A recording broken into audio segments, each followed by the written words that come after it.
I'm going to give you my review on Still Beating.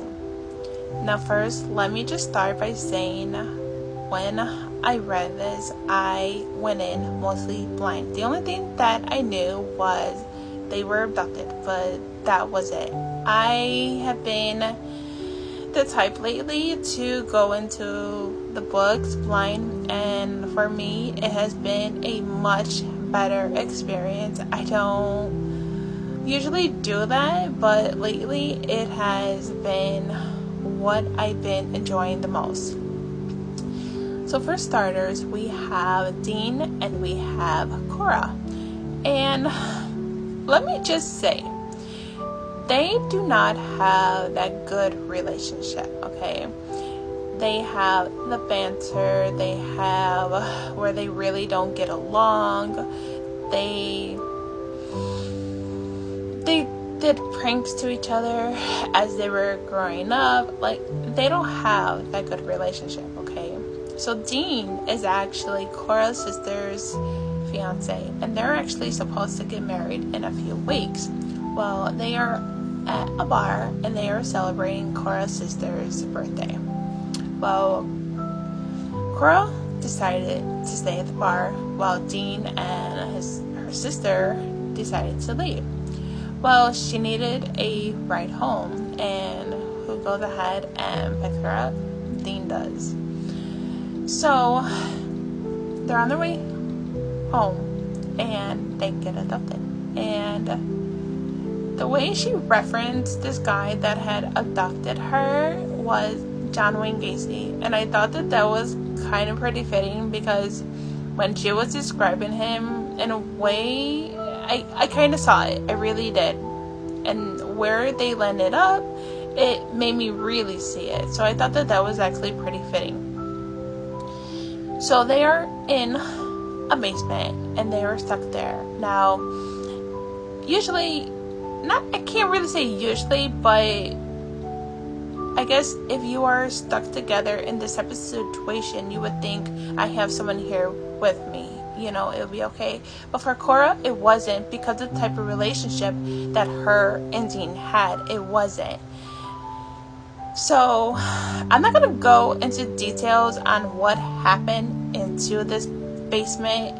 I don't want to spoil it for anyone who hasn't read it, because I'm sure there are people who hasn't.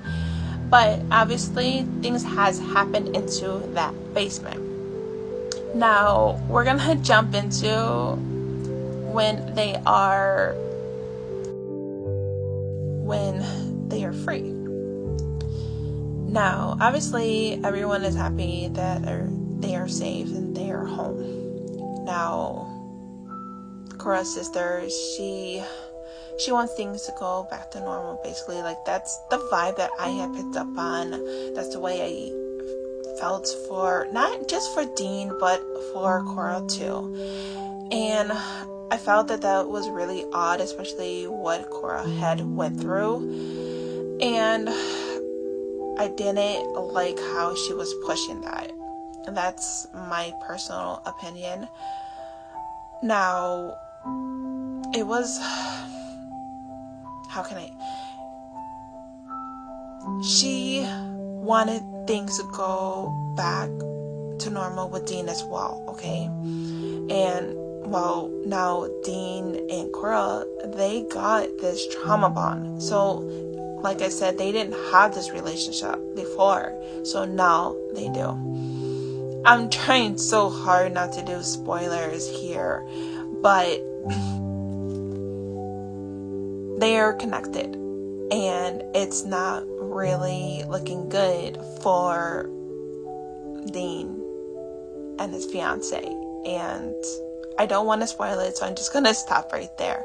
But I will tell you, it is a very, very good read. It had made me very emotional. I really didn't think that this book would make me cry as much as it did.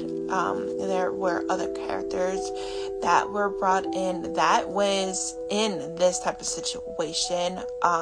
There is actually one that mentioned about someone else being abducted when they were young, and I guess this comes after. There's a book that comes after this one. I haven't read that one, but I highly recommend this. If you haven't read it, I think it is a very good read. I didn't think that I was going to like this as much, but this is one of my top reads so far. I do have a couple so far that I've read this month, and this is one of my tops.